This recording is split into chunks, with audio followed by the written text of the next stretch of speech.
Our Q4 forecast by day was done in June of this year. And we looked at all of it with the entire leadership team to make sure that inventory was going to be all set. The warehouse was going to be prepared to manage it. Customer service was ready. My marketing team has had the playbook since June to know exactly how many landing pages we need to create and ads we need to create and the different offers we're going to run throughout the month. All of this needs to be meticulously planned out because that's what makes a forecast a forecast. Without the plan to back it up, it's just wishful thinking, and there's no room for that in business.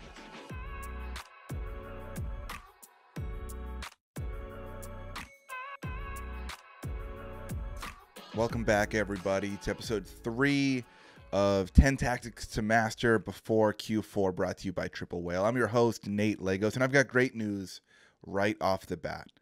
This is the last episode that you have to listen to that's just me yapping.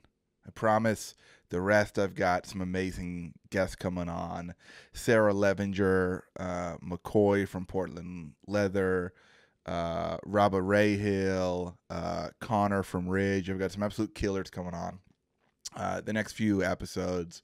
So please just deal with my voice and my stutter for one more week. The rest of these episodes are going to be absolutely killer. I'm going to talk less, and I'm bringing in some experts that are going to absolutely crush it. But this episode, I'm going to yap a little bit, and I'm going to yap about forecasting. Forecasting is something I've become weirdly passionate about in the last couple of years because I've seen how powerful and honestly freeing it can be, and how it can lead to massive fast, profitable growth for an e-com brand when you have a forecast that's accurate, realistic, and a detailed plan for every layer of your marketing funnel. So that's what we're going to talk about today, is how to create a forecast, how to map out best and worst case scenarios, how Triple Whale's data can help you create the most accurate forecast possible, and lastly, and most importantly, how to follow that forecast, how to make it come to life. Now, first up, I want to address maybe the elephant in the room that you're thinking about is, Nate, I don't have the freedom to forecast. My boss, my CEO, my founder, my owner, they set the goal. And that's okay. A lot of e-com brands work on kind of top-down forecasting or pull a number out of your ass forecasting. And to be honest, that's okay. As long as you, as the marketing leader or the ops leader or whatever seat you sit in, as long as you can help make it realistic, then that's fine, right? I've had goals handed to me from bosses that at first glance were overwhelming and intimidating, and I was like, oh, I don't know if we can do that.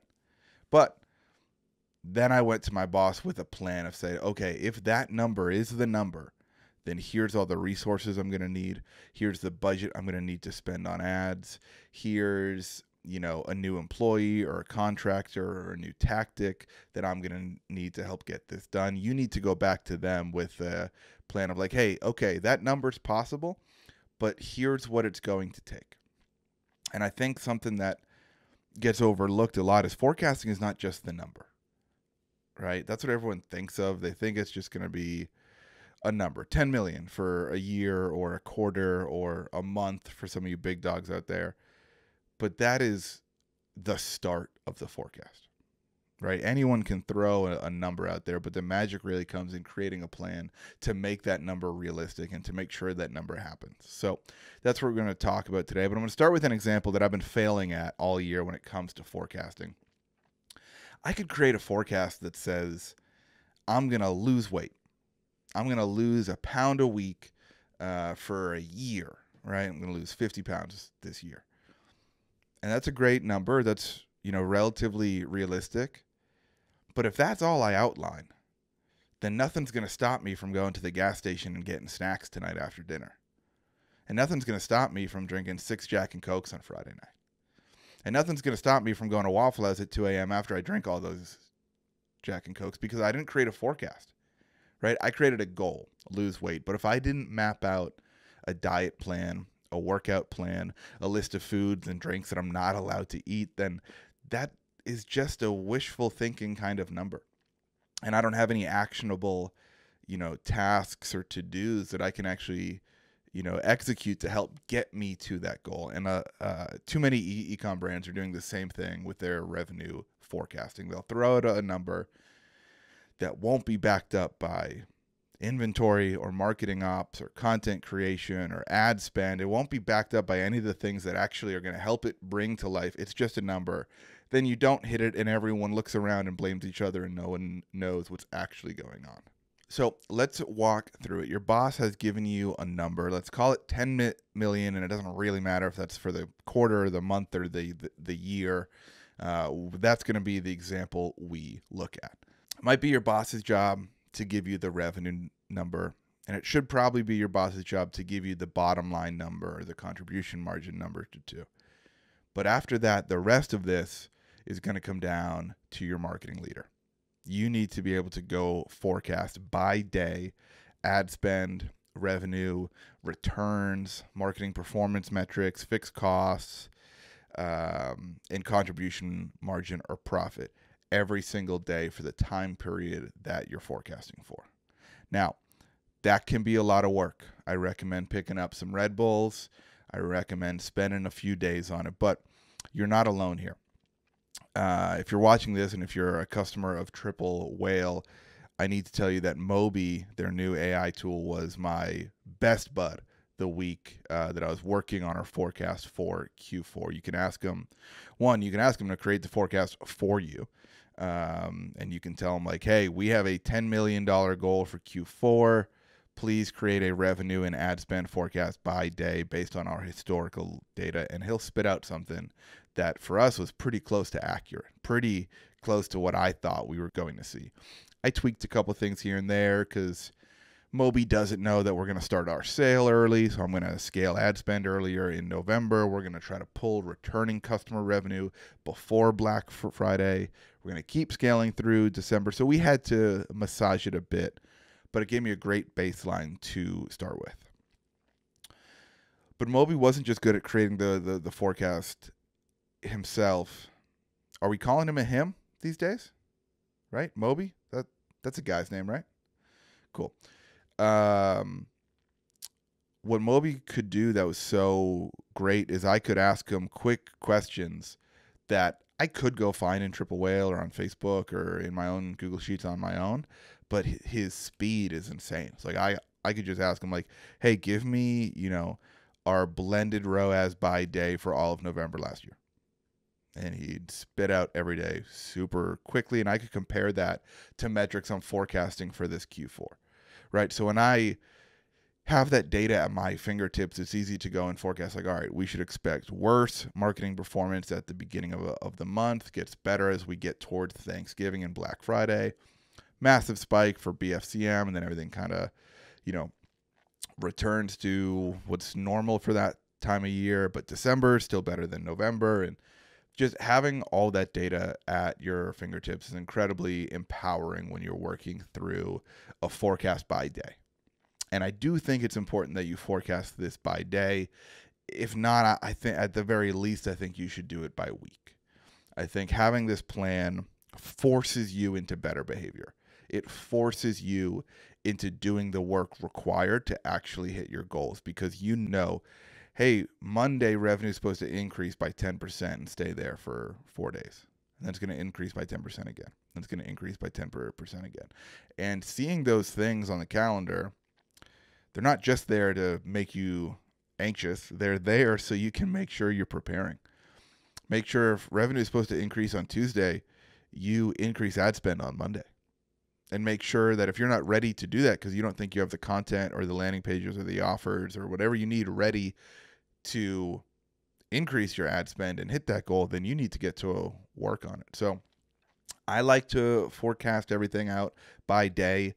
Some people think that's a little bit overkill. Go by week if that's what you want to do. But I think at this time of year, when there's such a tight window of when we can maximize holiday sales, I think forecasting by day is really, really important. So I spent a lot of time doing that. I used historical data from our brand. I took note of the calendar like we talked about last episode, and we are forecasting a higher ratio of revenue from December to November this year We're expecting a slower ramp up in November, and then December should be our biggest and best one ever.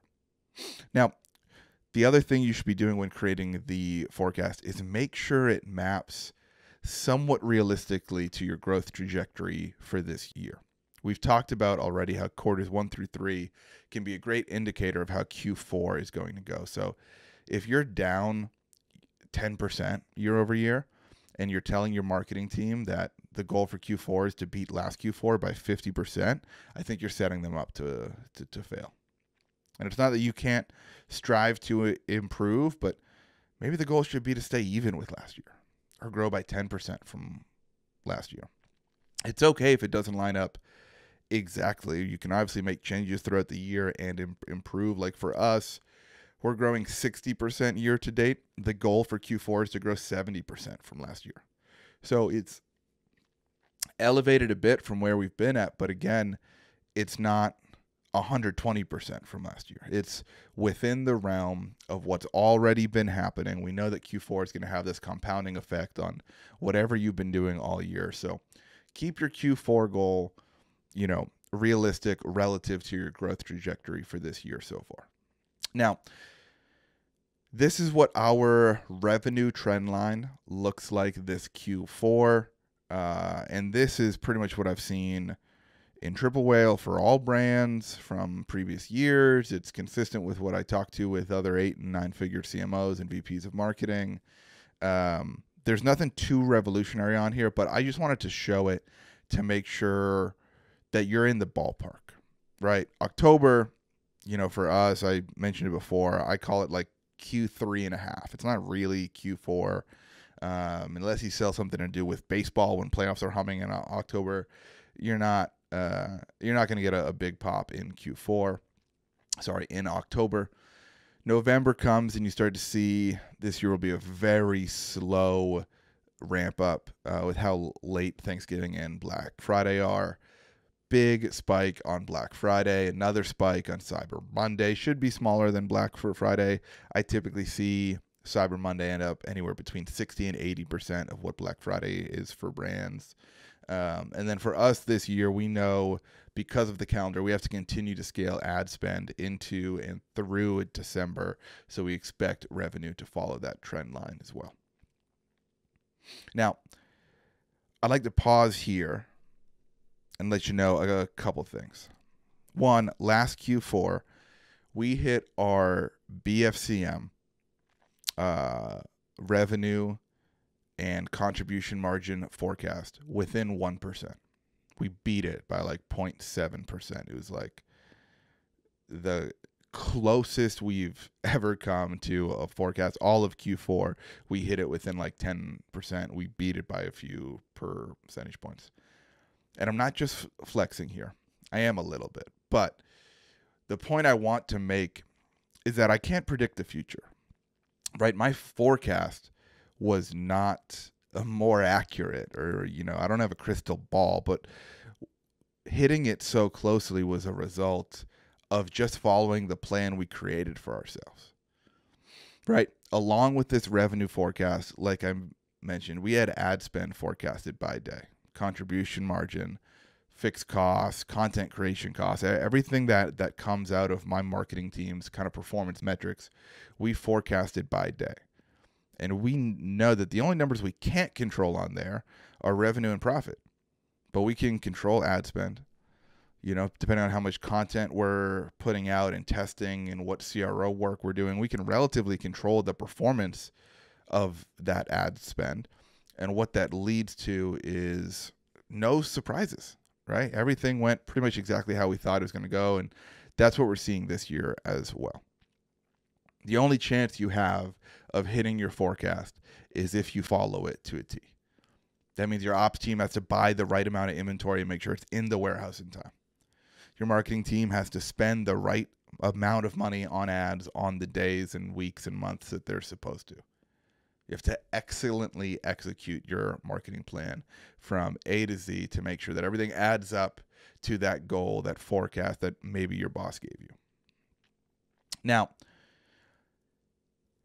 If you thought you were done creating the forecast, I've got bad news for you. You're actually only a third of the way there, because I also advise everyone to map out your best case scenario and your worst case scenario and run the numbers at different marketing performance levels.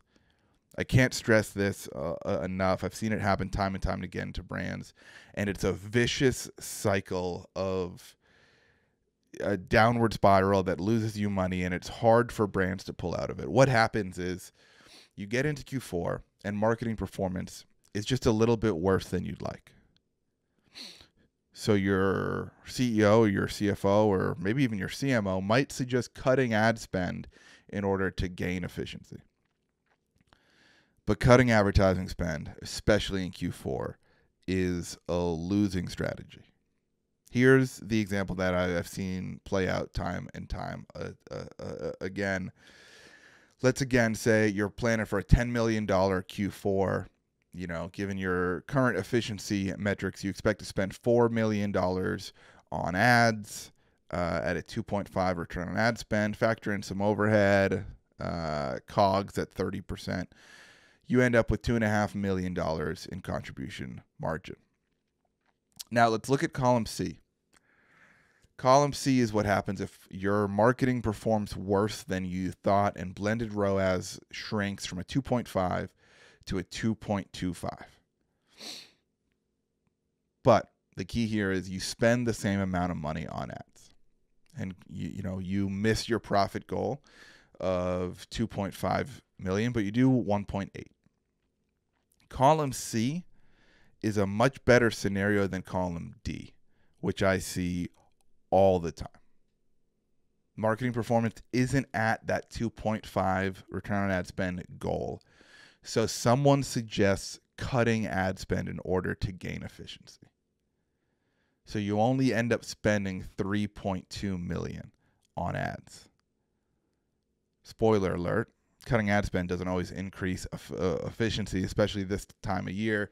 So it holds at that 2.25 metric, and you don't come anywhere close to your bottom line goal. You end up doing half of what the original goal was, which is 1.3 million in contribution, right? You acquire so many less customers, you get so fewer impressions, and this is really, really detrimental to the long-term health of your brand. Now, column E is counterintuitive thinking that you are going to have to fight your CFO on. You might have to fight your CEO on it too. But I've won this argument before, and we've come out the other side a much bigger, healthier, and more profitable brand because of it. Column E suggests when ROAS is worse than you expected, you should actually spend more money on ads. Right? So in this scenario, the goal was $10 million in revenue at a 2.5 return on ad spend, gets you $2.5 million of contribution margin. But column E suggests if ROAS is worse, it's that 2.25 number, you should actually increase your ad spend by about 10%. You should spend $4.4 million on ads, because 2.25 return on that still gets you to your $10 million top line goal. You bought the inventory, you might as well sell it. Your overhead doesn't change, your COGS don't change, and you end up with $2 million in contribution margin. That is the next best scenario here, besides plan A, right? But besides doing 10 million at a 2.5, this still gets you above 2 million in contribution. I know this math is counterintuitive. Trust me, I've made a career on having to fight the C-suite sometimes and fight owners and fight CEOs. And thankfully, I'm at a brand now that understands this, and we are reaping the rewards of it. The math is the math here. If your blended return on ad spend is worse than you would like it to be this Q4, the right move is to spend more money. Now, don't just spend more money. Make sure you understand why it is not performing as well as you would like. Make sure you understand, which metrics are performing worse than expected. Go back to that spreadsheet from last episode. Compare this period where marketing isn't going great to the previous period when it was going better. See what changed, right? Did your CPMs go up a ton on Facebook? Did your click-through rate get worse? Did your conversion rate or revenue per session on your website get significantly worse? Please make sure you take a version of this spreadsheet, input your real numbers for your forecast for this Q4, your best case scenario, your worst case scenario, and start to play around with some of these thresholds to see what's actually going to be the best for the bottom line for your brand. You know, this has played out, the same for our brand, a lot of brands that I have kind of view access into. But it's massively important that everyone in your company is aligned with this, right? It's not just the marketing guy running and gunning and spending a ton of money on ads. Part of your job in creating this forecast is make sure it penetrates every sector of the business, from finance to ops to customer service. Everyone needs to be aligned on what's going to happen this Q4. We've talked about Q4 being, a stressful time that can make or break the year for our brand. So running these scenarios now, whenever you're listening to this episode, you need to drop what you're doing and create a realistic daily forecast for Q4 of revenue, ad spend, contribution margin, marketing performance, and any other metrics that matter to you. And you need to make sure your whole team is aligned on it. It's not too late, but we're getting there. I just want you to know our Q4 forecast by day was done in June of this year. And we looked at all of it with the entire leadership team to make sure that inventory was going to be all set. The warehouse was going to be prepared to manage it. Customer service was ready.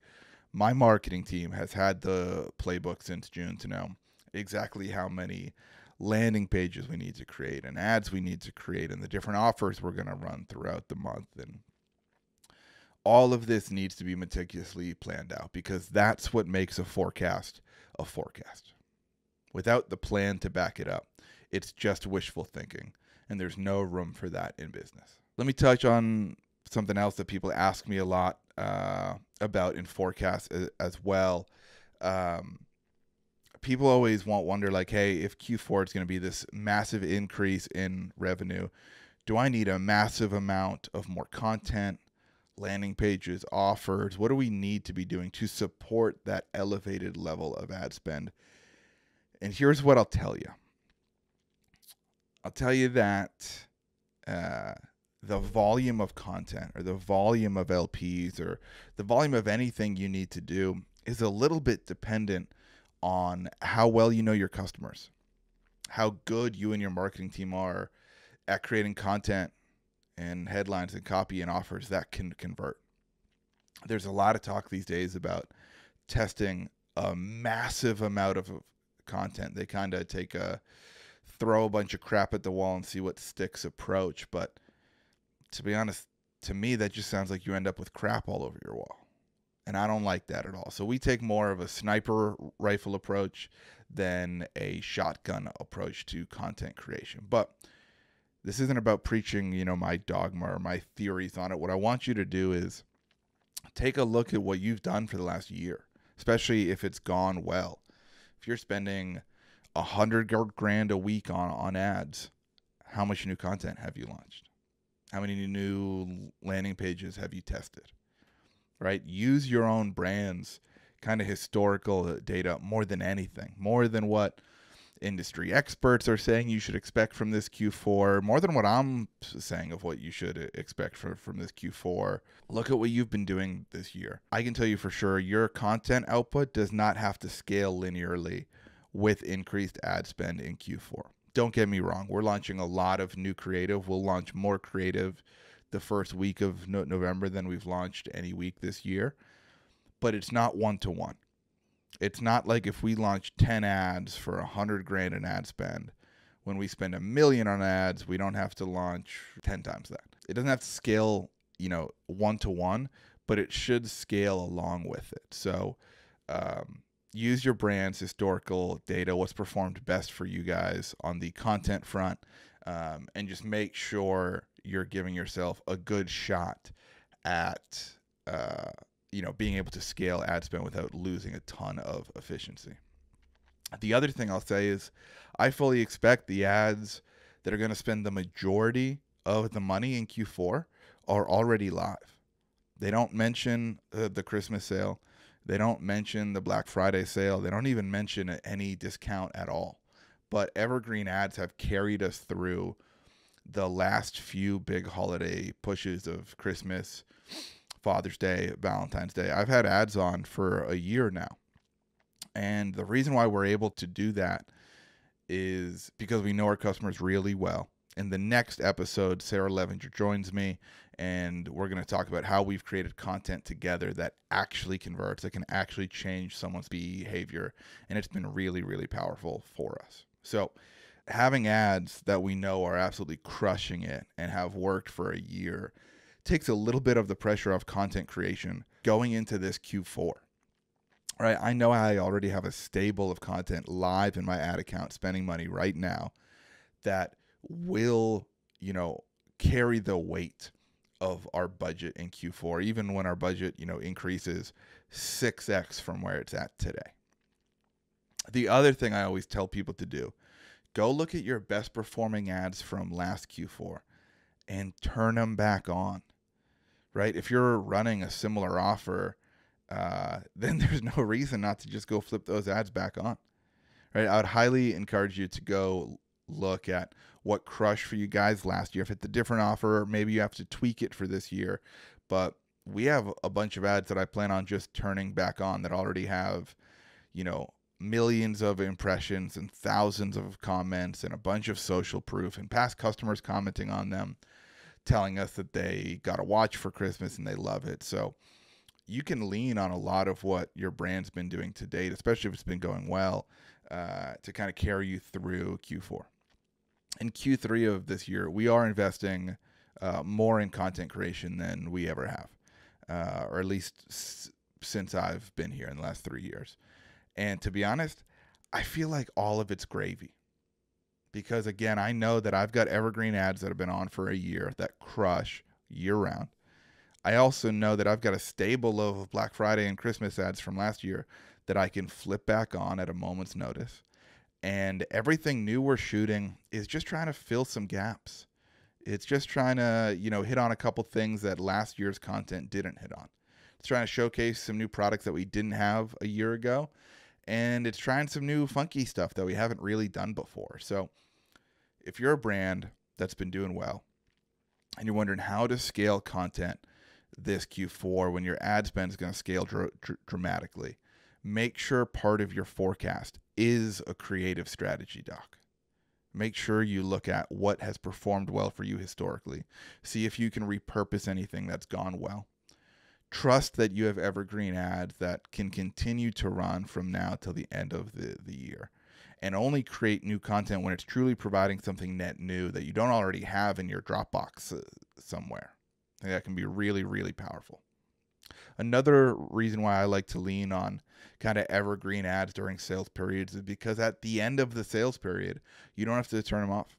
You don't have to lose a bunch of social proof and data and an ad that has learned and knows how to go find the right customers for you. So when we, flip the calendar from December into January, I'm not panicked because I'm starting from scratch in my ad account. I'm going to turn off one campaign that is going to be our, gifting messaging campaign, and everything else is going to stay on. And we're going to have to decrease budgets again because of the seasonality of our business. But, we don't have to immediately go flip off all of the ads that we're running for the last month and start the new year with new uncertain ads that have never run before. So I think planning and forecasting your kind of content strategy is a massive part of this that, again, gets overlooked in the forecasting conversation, right? A lot of people think the forecast is just that number. It's so much more than that. So make sure you've got a good content creation plan, forecast strategy heading into Q4 as well. The last thing I'll touch on is what should be a CRO, what should be a conversion rate optimization plan and strategy and forecast for Q4. CRO is something that's been massively impactful to the growth of our brand in the last year. If you're anything like me, you've probably experienced that an e-com brand where you grow, site sessions like crazy. Site sessions grow by like 100%. But revenue only grows by like 50%. And you're like, well, that's not good. What's going on? And you dig into it, and conversion rate and revenue per session are way down. Now, the first thing I'll say, if you're in charge of someone that's running CRO for you and that's happened, don't fire them right away. It's natural for conversion rate to go down as a business scales. How fast it goes down is up to you. And this year, actually, we've been able to achieve massive growth in site sessions and conversion rate and AOV and revenue per session. So it's possible to grow it faster than site sessions are growing. But don't freak out if you're staying flat year over year. As long as you're growing sessions and conversion rate is flat, I honestly view that as a win. But I bring this up because a lot of these CRO tests take a lot of time to develop, and they take a lot of sessions and purchases in order to become statistically significant. So for us, we know a couple of things. One, there's a lot of areas of our site that we need to test to make sure they're fully optimized for Q4. But number two, we know that buyer behavior drastically changes from, today, a day in Q3, to November 15th, when people are in a completely different buying mindset. For us, it's a completely different customer. It's not the same guy that's buying a watch for himself today. It's most commonly his wife or his girlfriend or his mom or his daughter buying him a gift. And we have to make sure that our site is built to convert that buyer. So we have a CRO forecast or playbook or strategy that outlines exactly what we should be testing from November 1st through Thanksgiving. We're going to be testing content on our website, from headlines to copy and images on our homepage, landing pages, and product pages. We also know that we're going to be testing prices during this period as well, right? We have a lot of data of what we think the best price and what the best offer are, but this Q4 is different than last Q4, and it's certainly different than Q3 and Q2 of this year. The macroeconomic environment's always changing. We've talked about the struggles that Americans are going through that are unique to this year. So part of our Q4 forecast is this playbook to test prices and offers and content on our website. Make sure that you are maximizing what you can test during this time. You don't want to run any tests that are going to conflict with each other or overlap with each other, but there's a very limited amount of time in November to run these tests, get statistically significant results during a gift-giving month, and then set all the winners on Thanksgiving night after you've eaten all your apple pie and turkey, so that going into BFCM and going into December, your site can be as fully optimized as it possibly can be. These are all the things that make up a forecast, right? We've come a long way just from the $10 million revenue goal that we talked about at the beginning of this episode. And too many ecom brands stop there. Too many brands and founders and CEOs and CMOs think the forecast is just a number, but it's so not. It's everything that comes after that that brings that number to life. And that's what you really need to be focused on. Whatever the big levers have been that have helped you guys get to this point, create a plan, map it out by day. That's what we've done with, ad spend and content creation and CRO tests. We have it mapped out on a doc by day where we know November 1st, we're launching 4 variations of our, early Black Friday sale landing page. We know that we're launching price tests on all of our top products. We know that we're launching a lot of new creative, and we're also launching a lot of old creative that worked well last year. So whatever those big levers have been for you to get where you're at today and help grow the business, that's what you need to create a plan for this Q4. Setting a revenue target is just wishful thinking, but planning all of these things that are going to support that that are going to help you actually achieve that goal and bring it to life. That's where the magic comes in the forecast. There's no crystal ball out there. There's no tool that can predict the future. There's nothing that's going to create you a more accurate forecast than another. But it's up to you to create a realistic plan to achieve that number and then to follow it. I think so much of e-com success comes down to how good are you at diligently and consistently executing your plan. If you're listening to this podcast and you're in the ecosystem where this has reached you, you know what to do. There's no secrets out there. There's no magic formulas. There's no silver bullets. So much of this comes down to executing simple things really, really well and really, really consistently. And that's what I want you to be able to do this Q4 to help achieve your goals. But the only way to do that is to plan everything out in a ton of detail.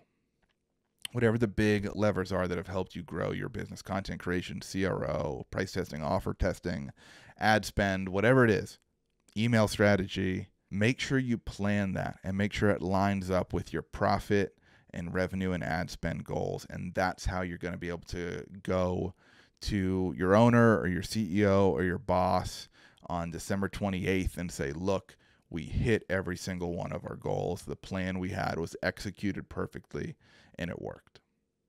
That's what I want you to be able to do at the end of this Q4. And this is the strategy that has helped me be able to do that. So thank you so much for listening. I'm a little bit under the weather this episode, but we fought through it, and I think hit the most important thing that I do for our ecom brand is create these very realistic, very detailed forecasts. Once you have this, you should be able to hand it off to your team, and they're going to take care of performance for you. But it's on you to create this detailed plan of how you're going to roll up to that, top and bottom line goal that you've been given. So thanks so much for listening to the first 3 episodes. Like I said, this is the last one where I'm going to be yapping the whole time. Come back for following episodes with amazing guests who are smarter than me, who have spent more money on ads than me, who have led bigger marketing teams than me, who create better content than me, who are better at CRO than me. There's some amazing episodes coming up. So please, even if you hated these last 3, make sure you come back because the next few are going to be absolute bangers. Thanks so much for listening. I'll see you next time.